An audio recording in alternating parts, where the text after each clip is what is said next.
अथ श्री कनकधारा स्तोत्रम्। अंगं हरेः पुलकभूषणमाश्रयन्ति भृङ्गाङ्गनेव मुकुलाभरणं तमालम्। अंगे कृताखिल विभूतिरपाङ्गलीला माङ्गल्यदास्तु मम मङ्गलदेवतायाः। मुग्धा मुहुरविदधति वदने मुरारे प्रेमत्रपा प्रणिहितानि गतागतानि। मालादृशोर्मधुकरीव महोत्पलेया सा मे श्रियं दिशतु सागरसम्भवायाः। विश्वामरेन्द्रपदविभ्रमदानदक्ष आनन्दहेतुरधिकं मुरविद्विषोऽपि। ईशन्निषेधतु मयि क्षणमीक्षणार्ध मिन्दीवरोदरसहोदरमिन्दिरायाः। आमीलिताक्षमधिगम्य मुदा मुकुन्द आनन्दकन्दमनिमेषमनङ्गतन्त्रम्। आकेकरस्थितकनीनिकपक्ष्मनेत्रम् भूत्यै भवेन्मम भुजङ्गशयाङ्गनायाः। बाह्वन्तरे मधुजितः श्रीकौस्तुभेया हारावलीव हरिनीलमयी विभाति। कामप्रदा भगवतोऽपि कटाक्षमाला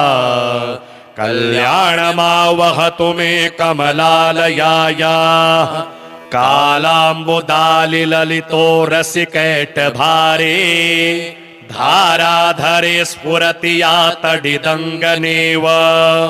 मातुः समस्तजगतां महनीयमूर्ति भद्राणि मे दिशतु भार्गवनन्दनायाः।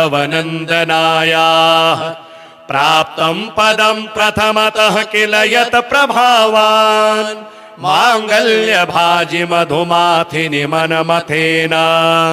मय्यापतेत्तदिह मन्थरमीक्षणार्धम् मन्दालयं च मकरालय कन्यकायाः। दद्यादयानुपवनो द्रविणाम्बुधारा मस्मिन्न किञ्चन विहङ्गशिशौ विषण्णे। दुष्कर्मघर्ममपनीय चिराय दूरम् नारायण प्रणयिनी नयनाम्बुवाहः। इष्टाविशिष्टमतयोऽपि यया दयार्द्र दृष्ट्या त्रिविष्टपपदं सुलभं लभन्ते। दृष्टिः प्रहृष्टकमलोदरदीप्तिरिष्टा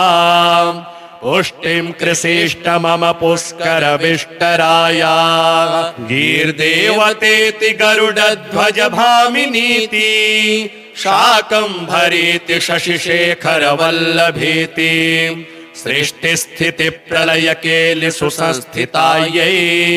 तस्यै नमस्त्रिभुवनैकगुरोस्तरुण्यै। श्रुत्यै नमोऽस्तु शुभकर्मफलप्रसूत्यै रत्यै नमोऽस्तु रमणीय गुणार्णवायै। शक्त्यै नमोऽस्तु शतपत्रनिकेतनायै पुष्ट्यै नमोऽस्तु पुरुषोत्तमवल्लभायै। नमोऽस्तु नालीकनिभाननायै नमोऽस्तु दुग्धोदधिजन्मभूत्यै। नमोऽस्तु सोमामृतसोदरायै नमोऽस्तु नारायणवल्लभायै।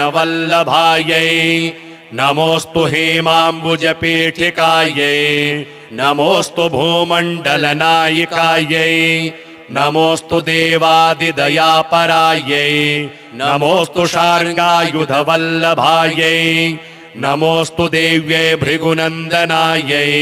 नमोऽस्तु विष्णोरुरसिस्थितायै। नमोऽस्तु लक्ष्मे कमलालयायै नमोऽस्तु दामोदरवल्लभायै। नमोऽस्तु कान्त्यै कमलेक्षणायै नमोऽस्तु भूत्यै भुवनप्रसूत्यै। नमोऽस्तु देवादिभिरर्चितायै नमोऽस्तु नन्दात्मजवल्लभायै। सम्पत्कराणि सकलेन्द्रियनन्दनानि साम्राज्यदानविभवानि सरोरुहाक्षी। त्वदवन्दनानि दुरिताहरणोद्यतानि मामेव मातरनिशं कलयन्तु नान्यत् यतकटाक्ष समुपासना विधिः सेवकस्य सकलार्थसम्पदः सन्तनोति वचनाङ्गमानसे त्वां मुरारिहृदयेश्वरीं भजे सरसिजनिलये सरोजहस्ते धवलतरांशुकगन्धमाल्यशोभे भगवति हरिवल्लभे मनोज्ञे त्रिभुवनभूतिकरि प्रसीद मह्यम् दिग्गस्तिभिः कनककुम्भमुखावसृष्टा स्वरवाहिनी विमलचारुजलप्लुताङ्गीम् प्रातरनमामि जगतां जननीमशेष लोकाधिराजगृहिणीममृताब्धिपुत्रीम् कमले कमलाक्षवल्लभे त्वम् करुणापूरतरङ्गितैरपाङ्गे अवलोकय माम किञ्चनानाम् प्रथमं पात्रमकृत्रिं दयायाः स्तुवन्ति ये स्तुतिभिरमीभिरन्वः त्रयीमयीं त्रिभुवनमातरं रमाम गुणाधिका गुरतर भाग्यभागिनो भवन्ति ते भुवि बुधभाविताशयाः अङ्गं हरेः पुलकभूषणमाश्रयन्ति भृङ्गाङ्गनेव मुकुलाभरणं तमालम् अङ्गे कृताखिल विभूतिरपाङ्गलीला माङ्गल्यदास्तु मम मङ्गलदेवताया मुग्धा मुहुरविदधति वदने मुरारे प्रेमत्रपा प्रणिहितानि गतागतानि मालादृशोर्मधुकरी व महोत्पलेया सा मे श्रियं दिशतु सागरसम्भवाया विश्वामरेन्द्रपदविभ्रमदानदक्ष आनन्दहेतुरधिकं मुरविद्विषोऽपि ईशन्निषेधतु मयि क्षणमीक्षणार्ध मिन्दीवरोदरसहोदरमिन्दिराया आमीलिताक्षमधिगम्य मुदा मुकुन्द आनन्दकन्दमनिमेषमनङ्गतन्त्रम् आकेकरस्थितकनीनिकपक्ष्मनेत्रम् भूत्यै भवेन्मम भुजङ्गशयाङ्गनाया बाह्वन्तरे मधुजितः श्रीकौस्तुभेया हारावलीव हरिनीलमयी विभाति कामप्रदा भगवतोऽपि कटाक्षमाला कल्याणमावहतु मे कमलालयाया कालाम्बुदालिललितो रसिकैटभारे धाराधरे स्फुरति या तडिदङ्गनेव मातुः समस्त जगतां महनीयमूर्ति भद्राणि मे दिशतु भार्गवनन्दनाया प्राप्तं पदं प्रथमतः किल यत् प्रभावान् माङ्गल्यभाजि मधुमाथिनि मनमथेन मय्यापते तदिह मन्थरमीक्षणार्धम् मन्दालयं च मकरालय कन्यकायाः दद्यादयानुपवनो द्रविणाम्बुधारा मस्मिन्न किञ्चन विहङ्गशिशौ विषण्णे दुष्कर्मघर्ममपनीय चिराय दूरम् नारायण प्रणयिनी नयनाम्बुवाहः इष्टाविशिष्टमतयोऽपि यया दयार्द्र दृष्ट्या त्रिविष्टपपदं सुलभं लभन्ते दृष्टिः प्रहृष्टकमलोदरदीप्तिरिष्टा पुष्टिं कृषिष्ट मम पुष्करविष्टराया गीर्देवतेति गरुडध्वज भामिनीति शाकम्भरीति शशिशेखरवल्लभीति सृष्टिस्थितिप्रलयकेलि सुसंस्थितायै तस्यै नमस्त्रिभुवनैकगुरोस्तरुण्यै श्रुत्यै नमोऽस्तु शुभकर्मफलप्रसूत्यै रत्यै नमोऽस्तु रमणीयगुणार्णवायै शक्त्यै नमोऽस्तु शतपत्रनिकेतनायै पुष्ट्यै नमोऽस्तु पुरुषोत्तमवल्लभायै नमोऽस्तु नालीकनिभाननायै नमोऽस्तु दुग्धोदधिजन्मभूत्यै नमोऽस्तु सोमामृतसोदरायै नमोऽस्तु नारायणवल्लभायै नमोऽस्तु हेमाम्बुजपीठिकायै नमोऽस्तु भूमण्डलनायिकायै नमोऽस्तु देवादिदयापरायै नमोऽस्तु शार्ङ्गायुधवल्लभायै नमोऽस्तु देव्यै भृगुनन्दनायै नमोऽस्तु विष्णोरुरसिस्थितायै नमोऽस्तु लक्ष्मे कमलालयायै नमोऽस्तु दामोदरवल्लभायै नमोऽस्तु कान्त्यै कमलेक्षणायै नमोऽस्तु भूत्यै भुवनप्रसूत्यै नमोऽस्तु देवादिभिरर्चितायै नमोऽस्तु नन्दात्मजवल्लभायै सम्पत्कराणि सकलेन्द्रियनन्दनानि साम्राज्यदानविभवानि सरोरुहाक्षी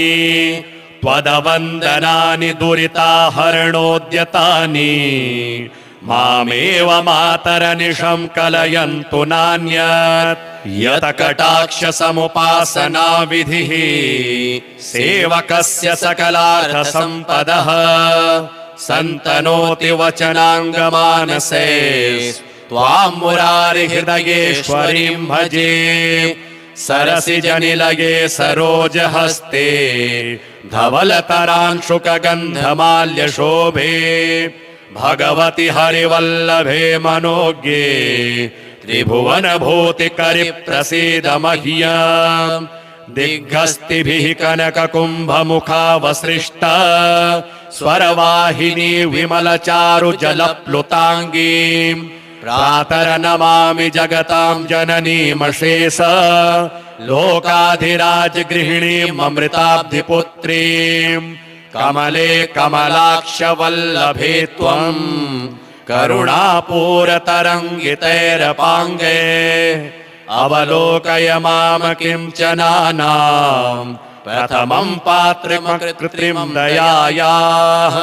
स्तुवन्ति ये स्तुतिभिरमीभिरन्वः त्रयीमयीं त्रिभुवनमातरं रमाम गुणाधिका गुरतर भाग्यभागिनो भवन्ति ते भुवि बुधभाविताशयाः अङ्गं हरेः पुलकभूषणमाश्रयन्ति भृङ्गाङ्गनेव मुकुलाभरणं तमालम् अङ्गीकृताखिलविभूतिरपाङ्गलीला माङ्गल्यदास्तु मम मङ्गलदेवताया मुग्धा मुहुरविदधति वदने मुरारे प्रेमत्रपा प्रणिहितानि गतागतानि मालादृशोर्मधुकरीव महोत्पलेया सा मे श्रियं दिशतु सागरसम्भवाया विश्वामरेन्द्रपदविभ्रमदानदक्ष आनन्दहेतुरधिकं मुरविद्विषोऽपि ईशन्निषेदतु मयि क्षणमीक्षणार्ध मिन्दीवरोदरसहोदरमिन्दिराया आमीलिताक्षमधिगम्य मुदा मुकुन्द आनन्दकन्दमनिमेषमनङ्गतन्त्रम् आकेकरस्थितकनीनिकपक्ष्मनेत्रम् भूत्यै भवेन्मम भुजङ्गशयाङ्गनाया बाह्वन्तरे मधुजितः श्रीकौस्तुभेया हारावलीव हरिनीलमयी विभाति कामप्रदा भगवतोऽपि कटाक्षमाला कल्याणमावहतु मे कमलालयाया कालाम्बुदालिललितो रसिकैटभारे धाराधरे स्फुरति या तडिदङ्गनेव मातुः समस्त जगतां महनीय मूर्ति भद्राणि मे दिशतु भार्गवनन्दनायाः प्राप्तं पदं प्रथमतः किल यत् प्रभावान् माङ्गल्यभाजि मधुमाथिनि मनमथेन मय्यापते तदिह मन्थरमीक्षणार्धम् मन्दालयं च मकरालय कन्यकायाः दद्यादयानुपवनो द्रविणाम्बुधारा मस्मिन्न किञ्चन विहङ्गशिशौ विषण्णे दोषकर्मघर्ममपनीय चिराय दूरम् नारायण प्रणयिनी नयनाम्बुवाहः इष्टाविशिष्टमतयोऽपि यया दयार्द्र दृष्ट्या त्रिविष्टपपदं सुलभं लभन्ते दृष्टिः प्रविष्टकमलोदरदीप्तिरिष्टा पुष्टिं कृषिष्ट मम पुष्करविष्टराया गीर्देवतेति गरुडध्वज भामिनीति शाकम्भरीति शशिशेखरवल्लभीति सृष्टिस्थितिप्रलयकेलि सुसंस्थितायै तस्यै नमस्त्रिभुवनैकगुरोस्तरुण्यै श्रुत्यै नमोऽस्तु शुभकर्मफलप्रसूत्यै रत्यै नमोऽस्तु रमणीय गुणार्णवायै शक्त्यै नमोऽस्तु शतपत्रनिकेतनायै पुष्ट्यै नमोऽस्तु पुरुषोत्तमवल्लभायै नमोऽस्तु नालीकनिभाननायै नमोऽस्तु दुग्धोदधिजन्मभूत्यै नमोऽस्तु सोमामृतसोदरायै नमोऽस्तु नारायणवल्लभायै नमोऽस्तु हेमाम्बुजपीठिकायै नमोऽस्तु भूमण्डलनायिकायै नमोऽस्तु देवादिदयापरायै नमोऽस्तु शार्ङ्गायुधवल्लभायै नमोऽस्तु देव्यै भृगुनन्दनायै नमोऽस्तु विष्णोरुरसिस्थितायै नमोऽस्तु लक्ष्मे कमलालयायै नमोऽस्तु दामोदरवल्लभायै नमोऽस्तु कान्त्यै कमलेक्षणायै नमोऽस्तु भूत्यै भुवन प्रसूत्यै नमोऽस्तु देवादिभिरर्चितायै नमोऽस्तु नन्दात्मजवल्लभायै सम्पत्कराणि सकलेन्द्रियनन्दनानि साम्राज्यदानविभवानि सरोरुहाक्षी त्वदवन्दनानि दुरिताहरणोद्यतानि मामेव मातरनिशं कलयन्तु नान्यत् यतकटाक्षसमुपासना विधिः सेवकस्य सकलार्थसम्पदः सन्तनोति वचनाङ्गमानसे त्वां मुरारिहृदयेश्वरीं भजे सरसिजनिलये सरोजहस्ते धवलतरांशुकगन्धमाल्यशोभे भगवति हरिवल्लभे मनोज्ञे त्रिभुवनभूतिकरि प्रसीद मह्यम् दिग्गस्तिभिः कनककुम्भमुखावसृष्टा स्वरवाहिनी विमलचारुजलप्लुताङ्गीम् प्रातरनमामि जगतां जननीमशेष लोकाधिराजगृहिणीममृताब्धिपुत्रीम् कमले कमलाक्षवल्लभे त्वम् करुणापूरतरङ्गितैरपाङ्गे अवलोकय माम किञ्चनानाम् प्रथमं पात्रमकृत्रिं दयायाः स्तुवन्ति ये स्तुतिभिरमीभिरन्वः त्रयीमयीं त्रिभुवनमातरं रमाम गुणाधिका गुरतर भाग्यभागिनो भवन्ति ते भुवि बुधभाविताशयाः अङ्गं हरेः पुलकभूषणमाश्रयन्ति भृङ्गाङ्गनेव मुकुलाभरणं तमालम् अङ्गे कृताखिल विभूतिरपाङ्गलीला माङ्गल्यदास्तु मम मङ्गलदेवतायाः मुग्धा मुहुरविदधति वदने मुरारे प्रेमत्रपा प्रणिहितानि गतागतानि मालादृशोर्मधुकरीव महोत्पलेया सा मे श्रियं दिशतु सागरसम्भवायाः विश्वामरेन्द्रपदविभ्रमदानदक्ष आनन्दहेतुरधिकं मुरविद्विषोऽपि ईशन्निषेदतु मयि क्षणमीक्षणार्ध मिन्दीवरोदरसहोदरमिन्दिराया आमीलिताक्षमधिगम्य मुदा मुकुन्द आनन्दकन्दमनिमेषमनङ्गतन्त्रम् आकेकरस्थितकनीनिकपक्ष्मनेत्रम् भूत्यै भवेन्मम भुजङ्गशयाङ्गनायाः बाह्वन्तरे मधुजितः श्रीकौस्तुभेया हारावलीव हरिनीलमयी विभाति कामप्रदा भगवतोऽपि कटाक्षमाला कल्याणमावहतु मे कमलालयायाः कालाम्बुदालिललितो रसिकैटभारे धाराधरे स्फुरति या तडिदङ्गनेव मातुः समस्तजगतां महनीयमूर्ति भद्राणि मे दिशतु भार्गवनन्दनायाः प्राप्तं पदं प्रथमतः किल यत् प्रभावान् माङ्गल्यभाजि मधुमाथिनि मनमथेन मय्यापते तदिह मन्थरमीक्षणार्धम् मन्दालयं च मकरालय कन्यकायाः दद्यादयानुपवनो द्रविणाम्बुधारा मस्मिन्न किञ्चन विहङ्गशिशौ विषण्णे दोषकर्मघर्ममपनीय चिराय दूरम् नारायण प्रणयिनी नयनाम्बुवाहः इष्टाविशिष्टमतयोऽपि यया दयार्द्र दृष्ट्या त्रिविष्टपपदं सुलभं लभन्ते दृष्टिः प्रहृष्टकमलोदरदीप्तिरिष्टा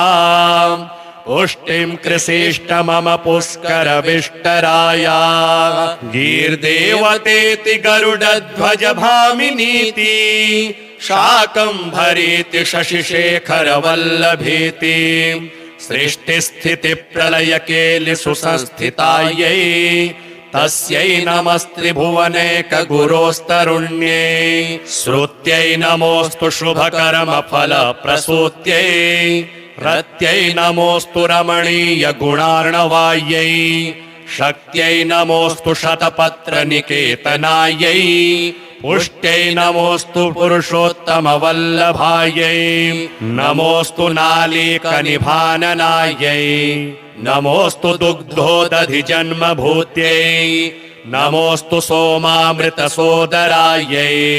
नमोऽस्तु नारायणवल्लभायै नमोऽस्तु हेमाम्बुजपीठिकायै नमोऽस्तु भूमण्डलनायिकायै नमोऽस्तु देवादिदयापरायै नमोऽस्तु शार्ङ्गायुधवल्लभायै नमोऽस्तु देव्यै भृगुनन्दनायै नमोऽस्तु विष्णोरुरसिस्थितायै नमोऽस्तु लक्ष्मे कमलालयायै नमोऽस्तु दामोदरवल्लभायै नमोऽस्तु कान्त्यै कमलेक्षणायै नमोऽस्तु भूत्यै भुवन प्रसूत्यै नमोऽस्तु देवादिभिरर्चितायै नमोऽस्तु नन्दात्मजवल्लभायै सम्पत्कराणि सकलेन्द्रियनन्दनानि साम्राज्यदानविभवानि सरोरुहाक्षी त्वदवन्दनानि दुरिताहरणोद्यतानि मामेव मातरनिशं कलयन्तु नान्यत् यत कटाक्षसमुपासना विधिः सेवकस्य सकलार्थसम्पदः सन्तनोति वचनाङ्गमानसे त्वां मुरारिहृदयेश्वरीं भजे सरसिजनिलये सरोजहस्ते धवलतरांशुकगन्धमाल्यशोभे भगवति हरिवल्लभे मनोज्ञे त्रिभुवनभूतिकरि प्रसीद मह्यम् दिग्गस्तिभिः कनककुम्भमुखावसृष्टा स्वरवाहिनी विमलचारुजलप्लुताङ्गीम् प्रातरनमामि जगतां जननीमशेष लोकाधिराजगृहिणीममृताब्धिपुत्रीम् कमले कमलाक्षवल्लभे त्वम् करुणापूरतरङ्गितैरपाङ्गे अवलोकय माम किञ्चनानाम् प्रथमं पात्रमकृत्रिमं दयायाः स्तुवन्ति ये स्तुतिभिरमीभिरन्वः त्रयीमयीं त्रिभुवनमातरं रमाम गुणाधिका गुरतर भाग्यभागिनो भवन्ति ते भुवि बुधभाविताशयाः अङ्गं हरेः पुलकभूषणमाश्रयन्ति भृङ्गाङ्गनीव मुकुलाभरणं तमालम् अङ्गे कृताखिलविभूतिरपाङ्गलीला माङ्गल्यदास्तु मम मङ्गलदेवतायाः मुग्धा मुहुरविदधति वदने मुरारे प्रेमत्रपा प्रणिहितानि गतागतानि मालादृशोर्मधुकरीव महोत्पलेया सा मे श्रियं दिशतु सागरसम्भवायाः विश्वामरेन्द्रपदविभ्रमदानदक्ष आनन्दहेतुरधिकं मुरविद्विषोऽपि ईशन्निषेदतु मयि क्षणमीक्षणार्ध मिन्दीवरोदर सहोदरमिन्दिराया आमीलिताक्षमधिगम्य मुदा मुकुन्द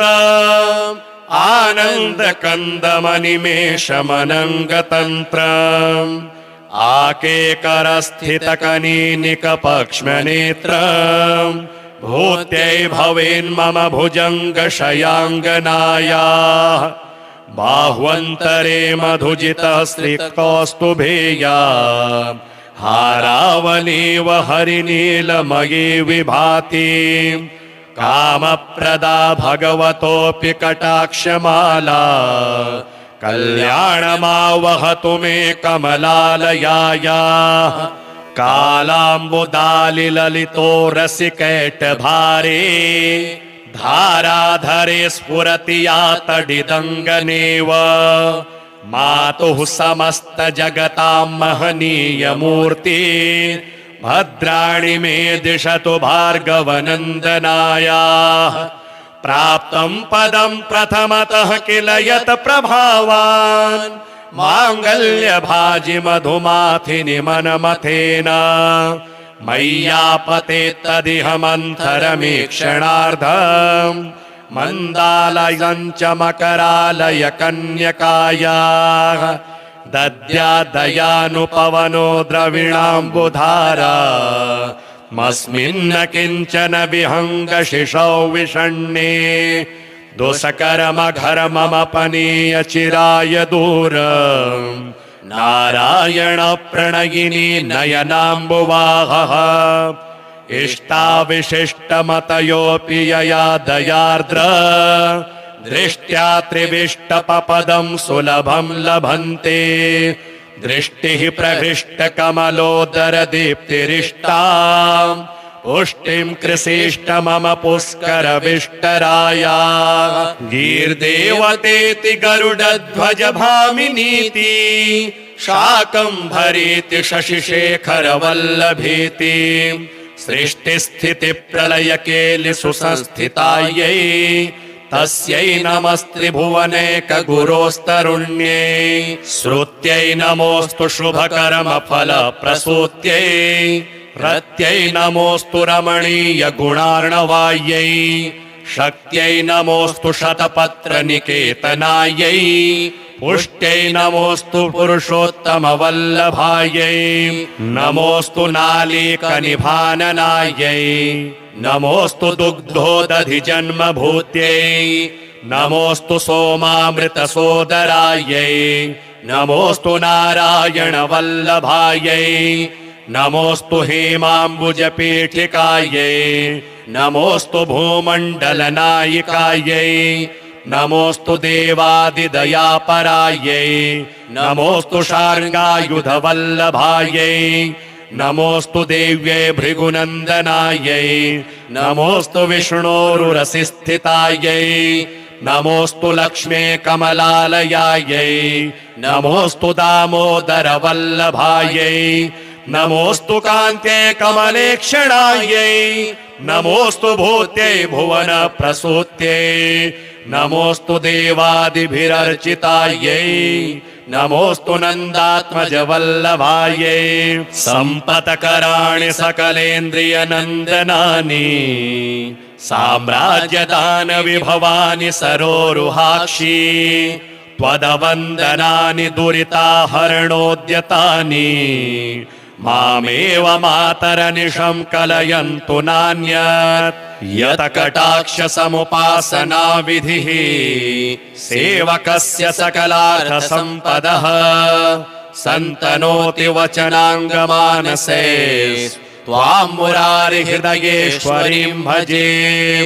सरसिजनिलये सरोजहस्ते धवलतरांशुकगन्धमाल्यशोभे भगवति हरिवल्लभे मनोज्ञे त्रिभुवनभूतिकरि प्रसीद मह्यम् दिग्गस्तिभिः कनककुम्भमुखावसृष्टा स्वरवाहिनी विमलचारुजलप्लुताङ्गीम् प्रातरनमामि जगतां जननीमशेष लोकाधिराजगृहिणीममृताब्धिपुत्रीम् कमले कमलाक्षवल्लभे त्वम् करुणापूरतरङ्गितैरपाङ्गे अवलोकय माम किञ्चनानाम् प्रथमं पात्रमकृत्रिं दयायाः स्तुवन्ति ये स्तुतिभिरमीभिरन्वः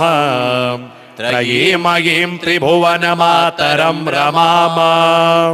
गुणाधिका गुरतर भाग्यभागिनो भवन्ति ते भुवि बुधभाविताशयाः अङ्गं हरेः पुलकभूषणमाश्रयन्ति भृङ्गाङ्गनेव मुकुलाभरणं तमालम् अङ्गीकृताखिलविभूतिरपाङ्गलीला माङ्गल्यदास्तु मम मङ्गलदेवतायाः मुग्धा मुहुरविदधति वदने मुरारे प्रेमत्रपा प्रणिहितानि गतागतानि मालादृशोर्मधुकरीव महोत्पलेया सा मे श्रियं दिशतु सागरसम्भवायाः विश्वामरेन्द्रपदविभ्रमदानदक्ष आनन्दहेतुरधिकं मुरविद्विषोऽपि ईशन्निषेदतु मयि क्षणमीक्षणार्ध मिन्दीवरोदरसहोदरमिन्दिरायाः आमीलिताक्षमधिगम्य मुदा मुकुन्द आनन्दकन्दमनिमेषमनङ्गतन्त्रम् आकेकरस्थितकनीनिकपक्ष्मनेत्रम् भूत्यै भवेन्मम भुजङ्गशयाङ्गनायाः बाह्वन्तरे मधुजितः श्रीकौस्तुभेया हारावलीव हरिनीलमयी विभाति कामप्रदा भगवतोऽपि कटाक्षमाला कल्याणमावहतु मे कमलालयायाः कालाम्बुदालिललितो रसिकैटभारे धाराधरे स्फुरति या तडिदङ्गनेव मातुः समस्तजगतां महनीयमूर्ति भद्राणि मे दिशतु भार्गवनन्दनायाः प्राप्तं पदं प्रथमतः किल यत् प्रभावान् माङ्गल्यभाजि मधुमाथिनि मनमथेन मय्यापते तदिह मन्थरमीक्षणार्धम् मन्दालयं च मकरालय कन्यकायाः दद्यादयानुपवनो द्रविणाम्बुधारा मस्मिन्न किञ्चन विहङ्गशिशौ विषण्णे दुष्कर्मघर्ममपनीय चिराय दूरम् नारायण प्रणयिनी नयनाम्बुवाहः इष्टाविशिष्टमतयोऽपि यया दयार्द्र दृष्ट्या त्रिविष्टपपदं सुलभं लभन्ते दृष्टिः प्रविष्टकमलोदरदीप्तिरिष्टाम् पुष्टिं कृषिष्ट मम पुष्करविष्टराया गीर्देवतेति गरुडध्वज भामिनीति शाकम्भरीति शशिशेखरवल्लभीति सृष्टिस्थिति प्रलयकेलि सुसंस्थितायै तस्यै नमस्त्रिभुवनैकगुरोस्तरुण्यै श्रुत्यै नमोऽस्तु शुभकर्मफलप्रसूत्यै रत्यै नमोऽस्तु रमणीय गुणार्णवायै शक्त्यै नमोऽस्तु शतपत्रनिकेतनायै पुष्ट्यै नमोऽस्तु पुरुषोत्तमवल्लभायै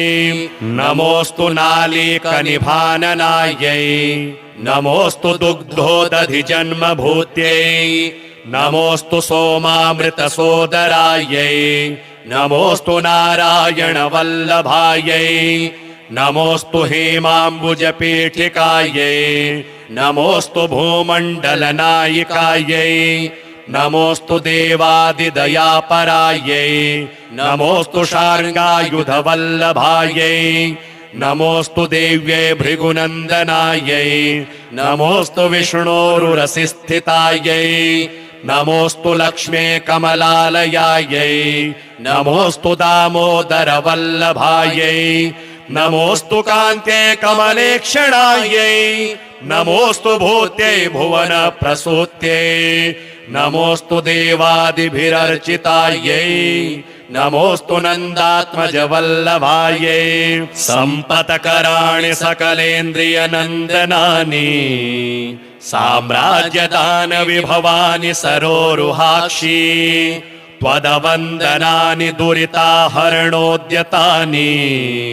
मामेव मातरनिशं कलयन्तु नान्यत् यत्कटाक्षसमुपासना विधिः सेवकस्य सकलार्थसम्पदः सन्तनोति वचनाङ्गमानसे त्वां मुरारिहृदयेश्वरीं भजे सरसिजनिलये सरोजहस्ते धवलतरांशुकगन्धमाल्यशोभे भगवति हरिवल्लभे मनोज्ञे त्रिभुवनभूतिकरि प्रसीद मह्यम् दिग्गस्तिभिः कनककुम्भमुखावसृष्टा स्वरवाहिनी विमलचारुजलप्लुताङ्गीम् प्रातरनमामि जगतां जननीमशेष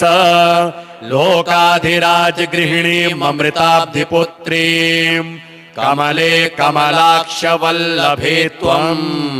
करुणापूरतरङ्गितैरपाङ्गे अवलोकय माम किञ्चनानाम् प्रथमं पात्रमकृत्रिं दयायाः स्तुवन्ति ये स्तुतिभिरमीभिरन्वः त्रयीमयीं त्रिभुवनमातरं रमाम गुणाधिका गुरतर भाग्यभागिनो भवन्ति ते भुवि बुधभाविताशयाः अङ्गं हरेः पुलकभूषणमाश्रयन्ति भृङ्गाङ्गनेव मुकुलाभरणं तमालम् अङ्गे कृताखिलविभूतिरपाङ्गलीला माङ्गल्यदास्तु मम मङ्गलदेवतायाः मुग्धा मुहुरविदधति वदने मुरारे प्रेमत्रपा प्रणिहितानि गतागतानि मालादृशोर्मधुकरीव महोत्पलेया सा मे श्रियं दिशतु सागरसम्भवायाः विश्वामरेन्द्रपदविभ्रमदानदक्ष आनन्दहेतुरधिकं मुरविद्विषोऽपि ईशन्निषेधतु मयि क्षणमीक्षणार्ध मिन्दीवरोदरसहोदरमिन्दिरायाः आमीलिताक्षमधिगम्य मुदा मुकुन्द आनन्दकन्दमनिमेषमनङ्गतन्त्रम् आकेकरस्थितकनीनिकपक्ष्मनेत्रम् भूत्यै भवेन्मम भुजङ्गशयाङ्गनायाः बाह्वन्तरे मधुजितः स्त्रिक्तौस्तुभेया हारावलीव हरिनीलमयी विभाति कामप्रदा भगवतोऽपि कटाक्षमाला कल्याणमावहतु मे कमलालयायाः कालाम्बुदालिललितो रसिकैटभारे धाराधरे स्फुरति या तडिदङ्गनेव मातुः समस्तजगतां महनीयमूर्ति भद्राणि मे दिशतु भार्गवनन्दनायाः प्राप्तं पदं प्रथमतः किल यत् प्रभावान् माङ्गल्यभाजि मधुमाथिनि मनमथेन मय्यापते तदिह मन्थरमीक्षणार्धम् मन्दालयं च मकरालय कन्यकायाः दद्यादयानुपवनो द्रविणाम्बुधारा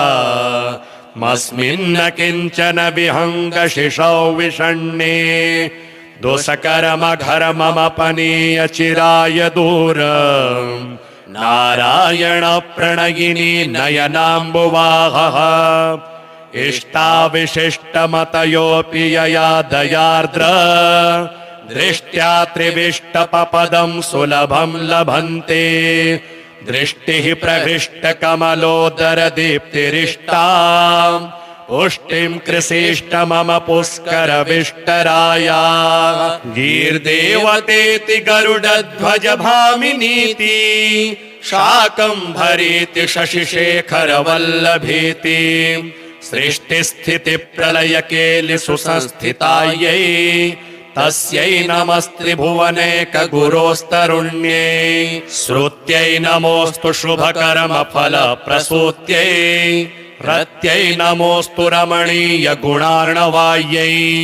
शक्त्यै नमोऽस्तु शतपत्र निकेतनायै पुष्ट्यै नमोऽस्तु पुरुषोत्तम वल्लभायै नमोऽस्तु नालीकनिभाननायै नमोऽस्तु दुग्धोदधि जन्मभूत्यै नमोऽस्तु सोमामृतसोदरायै नमोऽस्तु नारायण वल्लभायै नमोऽस्तु हेमाम्बुजपीठिकायै नमोऽस्तु भूमण्डलनायिकायै नमोऽस्तु देवादिदयापरायै नमोऽस्तु शार्ङ्गायुधवल्लभायै नमोऽस्तु देव्यै भृगुनन्दनायै नमोऽस्तु विष्णोरुरसिस्थितायै नमोऽस्तु लक्ष्मे कमलालयायै नमोऽस्तु दामोदरवल्लभायै नमोऽस्तु कान्त्यै कमलेक्षणायै नमोऽस्तु भूत्यै भुवन प्रसूत्यै नमोऽस्तु देवादिभिरर्चितायै नमोऽस्तु नन्दात्मज वल्लभायै सम्पत्कराणि सकलेन्द्रियनन्दनानि साम्राज्यदान विभवानि सरोरुहाक्षी त्वदवन्दनानि दुरिताहरणोद्यतानि मामेव मातरनिशं कलयन्तु नान्यत् यत कटाक्ष समुपासना विधिः सेवकस्य सकलार्थ सम्पदः सन्तनोति वचनाङ्गमानसे त्वां मुरारि हृदयेश्वरीं भजे सरसिजनिलये सरोजहस्ते धवलतरांशुकगन्धमाल्यशोभे भगवति हरिवल्लभे मनोज्ञे त्रिभुवनभूतिकरि प्रसीद मह्यम् दिग्गस्तिभिः कनककुम्भमुखावसृष्टा स्वरवाहिनी विमलचारुजलप्लुताङ्गीम् प्रातरनमामि जगतां जननीमशेष लोकाधिराजगृहिणीममृताब्धिपुत्रीम् कमले कमलाक्षवल्लभे त्वम् करुणापूरतरङ्गितैरपाङ्गे अवलोकय माम किञ्चनानाम् प्रथमं पात्रमकृत्रिमं दयायाः स्तुवन्ति ये स्तुतिभिरमीभिरन्वः त्रयीमयीं त्रिभुवनमातरं रमाम